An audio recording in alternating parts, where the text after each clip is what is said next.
menegaskan bahwa haram memilih pemimpin kafir atau non-muslim. Pak Yai ini pasti pro playernya politik identitas deh. Tapi lebih haram mana ya Pak Yai? Sama menggauli lawan jenis yang bukan mahramnya. Buat yang belum tahu, jadi yang ada di video tadi adalah Muhammad Fahim Mawardi. Katanya si Kiai yang juga pengasuh pondok pesantren di Jember. Tapi Pak Yai ini lagi ramai jadi omongan warga nih. Lantaran ia dilaporkan oleh istrinya sendiri karena mencabuli santriwatinya. Bahkan katanya dia punya ruangan khusus buat aja gile. Udah gitu nggak mau ngaku. Terus pakai acara mau bugil jalan jongkok dari Jember ke Jakarta. Kalau dilihat dari track recordnya, dia ini pendukung bapak politik identitas garis keras. Kelihatannya sih suci, tapi imannya rontok. Biasanya kalau yang gini-gini dipenjarain, terus pakai demo dia berjilid-jilid. Tapi apa benar dia kiai? Fatwa itu pendapat. Fatwa bisa didebat. Fatwa tidak mengikat. Fatwa itu opini, tidak suci, meniscayakan toleransi. Dan sebaik-baik fatwa, suara hati nurani. Inilah Fatwa Guntur Romli. Assalamualaikum warahmatullahi wabarakatuh. Salam sejahtera untuk kita semua. Shalom, shalom aleichem, Om Swastiastu, Namo Buddhaya, Widedong Tien, Rahayu, Salam Nusantara. Sebenarnya saya malu dan sangat memalukan membahas kasus ini.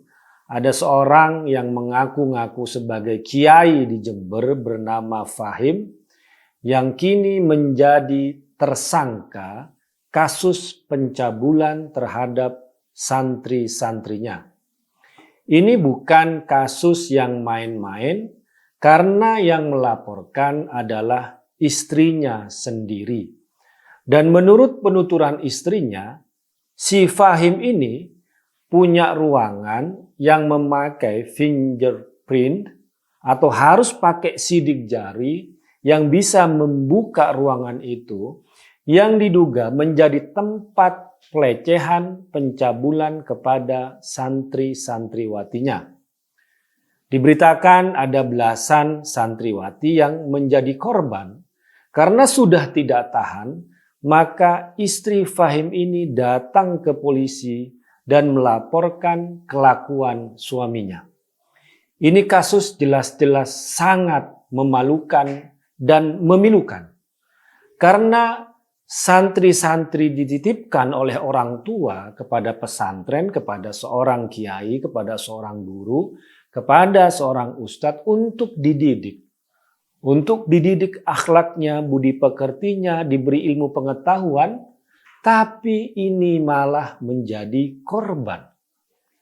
Ini sangat-sangat menyedihkan, memilukan, dan juga ini akan berimbas kepada citra pesantren itu sendiri dan juga kepada citra kiai itu sendiri karena si Fahim ngaku-ngaku sebagai kiai dan ngaku-ngaku tempatnya sebagai pesantren dan ini akan berdampak para orang tua yang ingin mengirimkan anak-anaknya ke pesantren akan kembali bertanya-tanya apakah pesantren sudah menjadi tempat yang aman untuk pendidikan anak-anak.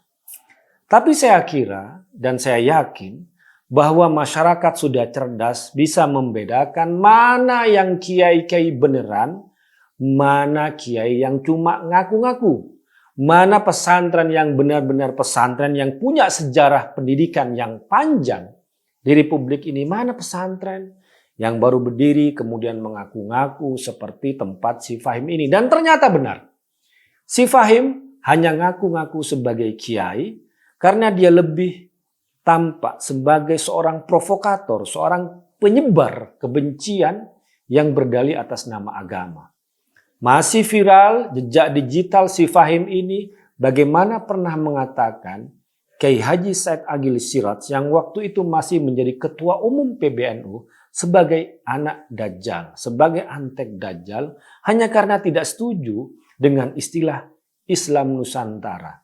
Kemudian keterlibatan si Fahim ini pada kelompok 212 pada Pilkada Jakarta yang mengharamkan, yang menyebutkan bahwa pemimpin non-muslim, pemimpin kafir tidak boleh dipilih sebagai pemimpin. Ini saja sudah menjadi tanda-tanda bahwa si Fahim ini bukan kiai yang waras, bukan kiai yang bisa mendidik akhlak kepada santrinya, bukan kiai yang bisa menjadi panutan bagi masyarakatnya, tapi orang provokator yang mempolitisasi agama hanya untuk kepentingan dirinya sendiri. Dan setelah dilaporkan, si Fahim bukannya dia sadar ingin mengakui perbuatannya, ingin mengubah perbuatannya, malah menantang. Petenteng dia mengatakan kalau benar dia ada bukti atas perbuatannya, katanya dia akan jalan jongkok sambil telanjang Jember, Jakarta. Dan ternyata sekarang si Fahim sudah resmi menjadi tersangka kasus pencabulan pada santri-santriwatinya. Ini peristiwa yang menyadarkan pada kita bahwa kita tidak boleh fanatik.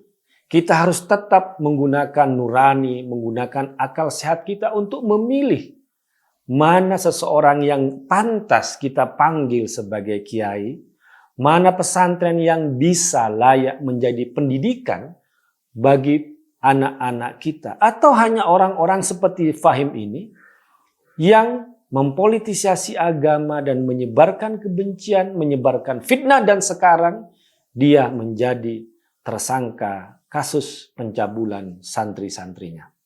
Sebagai penutup, saya hanya ingin mengajak masyarakat kita untuk tetap waras, untuk tetap menggunakan akal sehat, bisa memilih mana orang yang bisa disebut dengan kiai, bisa disebut dengan ustadz, bisa disebut dengan habib, atau tempat yang benar-benar bisa disebut dengan pesantren. Karena tidak semua orang yang menggunakan simbol-simbol agama, menggunakan simbol-simbol Islam layak atas gelar tersebut, dan ini terbukti pada kasus Fahim. Dan untuk Fahim, berhentilah mengaku-ngaku sebagai kiai dan hadapilah kasus hukum ini secara jantan, kesatria, dan bertanggung jawab. Dan jangan lupa janjimu sendiri yang di hadapan publik.